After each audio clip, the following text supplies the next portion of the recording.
Sir पूरे देश में बिहारी गाली सुनता है। यहाँ शकल भी नहीं देखने दिया हमारे बच्चे के। हमेशा बिहारी मारे जाते हैं। आपको कान बहुत नहीं होते। हमारी बात सुनो। ओ बेटा, ओ बाबू।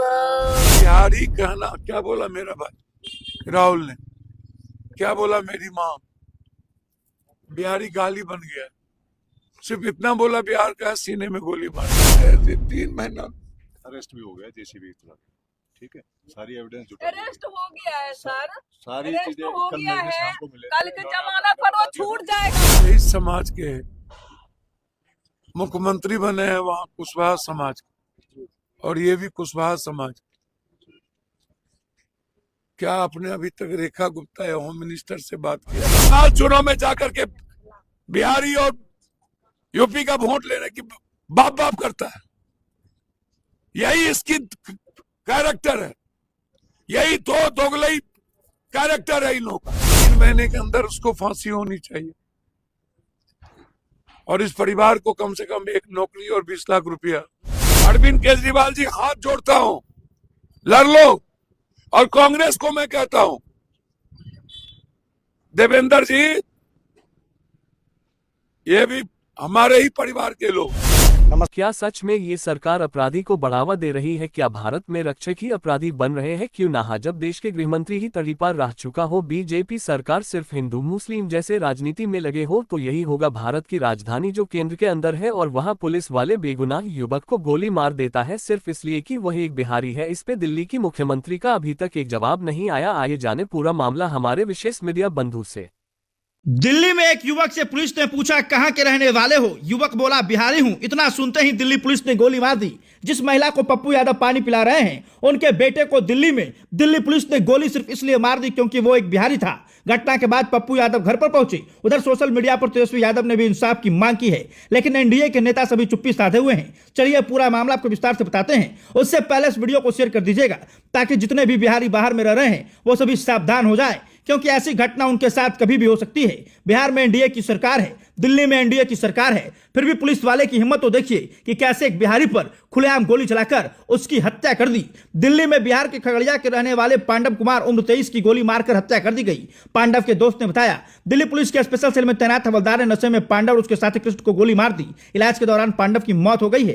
कृष्ण की हालत गंभीर बनी हुई है। पांडव दिल्ली में डिलीवरी बॉय का काम करता था। घटना दिल्ली के द्वारका के जाफरपुर कला इलाके में शनिवार रात की है। वारदात के बाद आरोपी हवलदार मौके से फरार हो गया। वारदात के समय पांडव, कृष्ण और बाकी युवक दोस्त के बेटे की बर्थडे पार्टी से घर लौट रहे थे।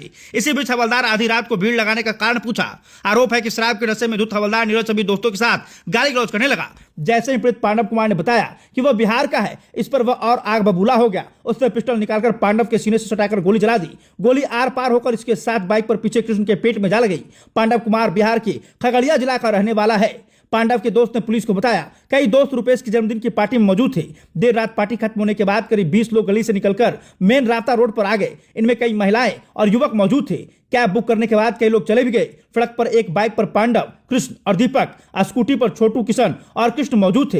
रात करीब 2 बजे रुपेश इनको छोड़ने के लिए वहां मौजूद था। इसी बीच सामने रहने वाला हवलदार नीरज नशे में धुत होकर वहां पहुंचा। आते ही उसने भीड़ लगाने का कारण पूछा। इसी बीच नीरज ने लड़कों से पूछा कि तुम लोग कहां के रहने वाले हो।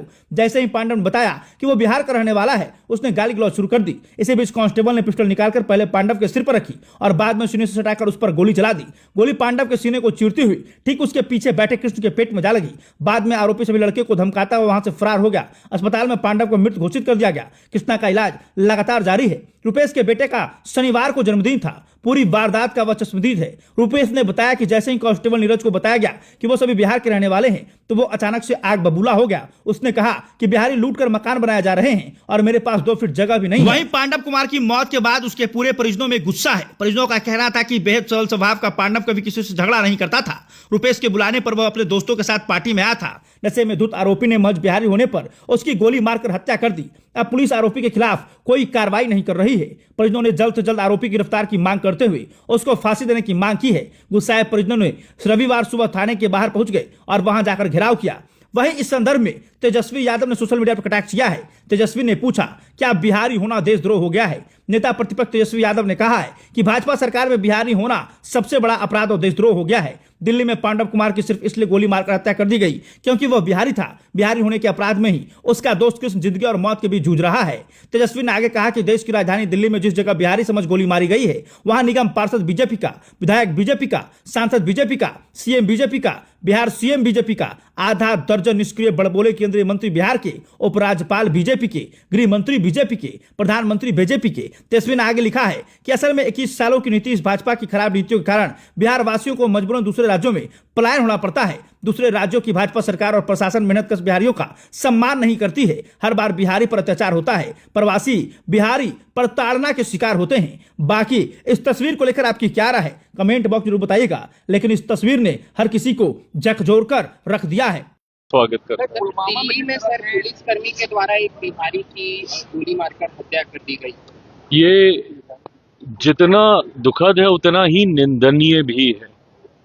ऐसे में कमिश्नर साहब से भी बात हुई है और आज क्योंकि मैं पिछले 2 दिन से बिहार में ही हूँ और हमारे पार्टी के सांसद कमेटी टूर पे थे, पर वो टूर को आधा छोड़कर आज शाम तक वो पीड़ित परिवार से मिलेंगे। एक बार वो मिलकर आए, परिवार क्या जानकारी उन्हें देता है, उसके आधार पर गृह मंत्री जी से भी हम लोग बातचीत करेंगे। इस बात को कतई ही बर्दाश्त नहीं किया जाएगा कि बिहारी होने की वजह से किसी की जान ले ली जाए। मेरी लड़ाई खास तौर पर बिहारी अस्मिता की ही है। जब मैं बिहार फर्स्ट, बिहारी फर्स्ट की बात करता हूं तो मैं जात पात धर्म मजहब से उठकर उस खोए हुए बिहार के गौरव, बिहारी स्वाभिमान की लड़ाई लड़ने की ही बात करता हूं, जो एक समय में बिहारियों की पहचान था। नालंदा यूनिवर्सिटी हम लोग की पहचान था, एक से एक महापुरुषों की धरती, ये हमारी पहचान थी। पर जिस तरीके से कुछ राजनीतिक दल और उनके राजनीतिक रोटियां सेकने की सोच की वजह से बिहार आज बर्बादी की कगार पर धकेलने का काम उनके द्वारा किया गया और जंगल राज बिहार की पहचान बन गया। ऐसे में पुनः कैसे बिहारियों का गौरव स्वाभिमान लेकर आए, इस दिशा में तो हम लोग बिहार फर्स्ट, बिहारी फर्स्ट के माध्यम से मुहिम चलाने का काम कर ही रहे हैं। पर हाँ, दूसरे राज्यों में भी बिहारियों का संरक्षण हो, ये जिम्मेदारी भी हम लोग की बनती है।